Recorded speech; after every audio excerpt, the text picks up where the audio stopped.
Supreme court में गुरुवार को दिल्ली शराब घोटाले में सीबीआई और ईडी द्वारा दर्ज मामलों में मनीष सिसोदिया की जमानत पर सुनवाई हुई। ये सुनवाई जस्टिस संजीव खन्ना और जस्टिस SVN भट्टी की पीठ ने की। करीब 4.5 घंटे की मैराथन सुनवाई में सुप्रीम कोर्ट ने जांच एजेंसियों के सामने सवाल की झड़ी लगा दी।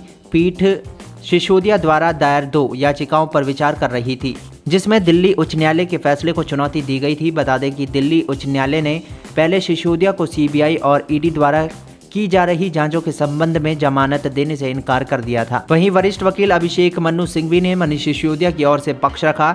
सिंघवी ने सुप्रीम कोर्ट से कहा कि आरोप बेबुनियाद हैं और इनसे साबित नहीं होता कि याचिकाकर्ता इस धांधली से कोई संबंध है। आरोपी विजय नायर याचिकाकर्ता का सहयोगी नहीं है।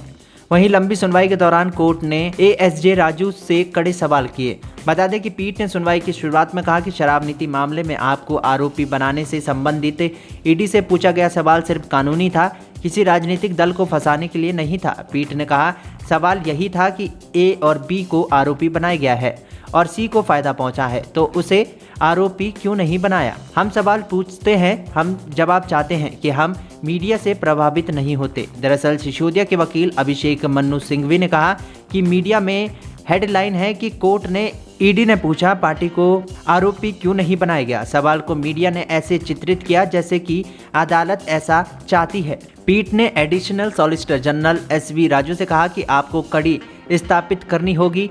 पैसा शराब लॉबी से व्यक्ति तक पहुंचना चाहिए। हम सहमत हैं कि कड़ियां जोड़ना मुश्किल है क्योंकि सब कुछ गुप्त रूप से किया गया है, पर यही आपकी क्षमता की बात आती है। क्या दिनेश अरोड़ा के बयान के अलावा कोई अन्य सबूत है? पीठ ने पूछा क्या मनी लॉन्ड्रिंग की आय को सिसोदिया से जोड़ने का कोई संकेत है? आप तथ्यात्मक और कानूनी रूप से सिसोदिया की ओर से मनी लॉन्ड्रिंग को कैसे स्थापित करेंगे? उन्हें पता हो सकता है कि इसका इस्तेमाल किया जा सकता है, लेकिन वो कभी भी भौतिक कब्जे में नहीं आया।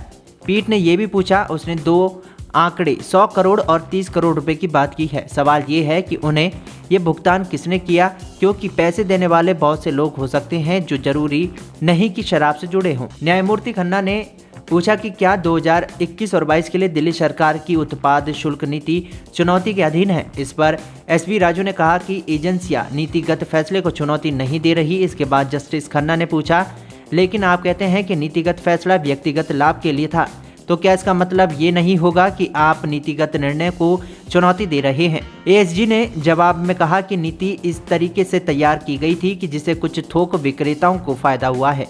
इसमें सिसोदिया की भी भूमिका थी। उन्होंने कहा कि ये नीति पुरानी उत्पाद शुल्क नीति को बदलने के लिए एक मखौटे के रूप में तैयार की गई थी, जिससे दिल्ली सरकार का समर्थन नहीं था। राजू ने कहा कि पुरानी बदलने के लिए रवि धन विशेषज्ञ समिति से रिपोर्ट मांगी गई थी। हालांकि जब रिपोर्ट प्रतिकूल आई तो सिसोदिया नाखुश हो गए और नीति के खिलाफ आपत्तियां और सुझाव आमंत्रित किए गए। उन आपत्तियों में हम याचिकाकर्ताओं की भूमिका देखते हैं।